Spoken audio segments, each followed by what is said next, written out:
Well, every indication this week he's on the right track, but he does have to get through training today, and it's most important that we do take fit men. So, as I said, every indication is good. Yeah, just a bit of tightness in the hamstring. So it was, a decision that's never taken lightly. Obviously, the importance of the game, but in the end, he just felt he couldn't give 100%. Yeah, he's a young Tasmanian that went to West Australia and played very well in the championships last year. He's a half-forward flanker that's very hard at the football, and he's got great defensive qualities. Played really consistent football in the VFL, so he's certainly, if he gets the call up, he's ready to go.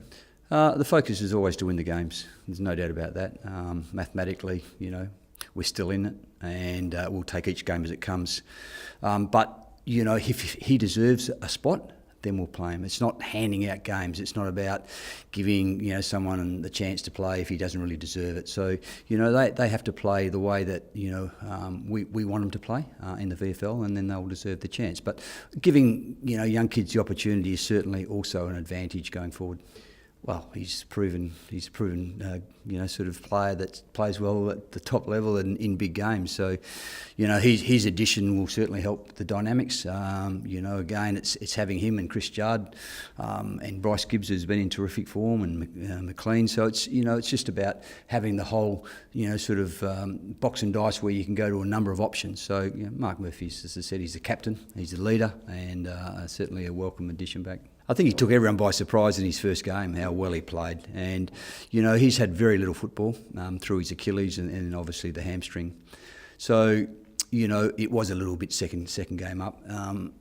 He did some good things, but he wasn't able to do the good things long enough. So he'll be definitely better off coming into his third game. There's lots of things that we've got to do better. One is our ball use. One is, making sure that when we win the football, we're able to control it. And certainly Collingwood's football this year is about turnover football. They're very good at creating the turnover and then scoring. So, that's the one thing. Also defensively, we've got to make sure that we're getting the fundamentals right of a good defensive side, and there's no doubt that the message from Mick this week is definitely improvement in that area. So ball use, defensive, and obviously the challenge of playing against Collingwood. That's always a great game, great rivalry, and we have to respond to that. Yeah, well, there's a number of factors. Obviously his lack of running, his lack of running through training, and his lack of run through games.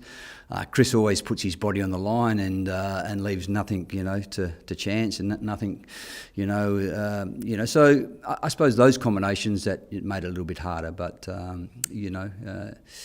he's a proud man. He knows how to get his body up. He's very professional in that area, and as I said, I think it's just the lack of football that he's had. I think we've certainly got to be mindful of the way Collingwood played, but we've got to also improve on the areas that we believe that whether it's Collingwood or whether it's Hawthorn or Fremantle or whatever side that we come up against, that we can stand tall and make sure our structures are right. So. As I said, Collingwood are a very good side. They've certainly had a couple of downers over the last 2 weeks, but so have we. Mick loves the game. There's no doubting, having known Michael for 30 odd years, his passion and love for the game is just unbelievable. Look, his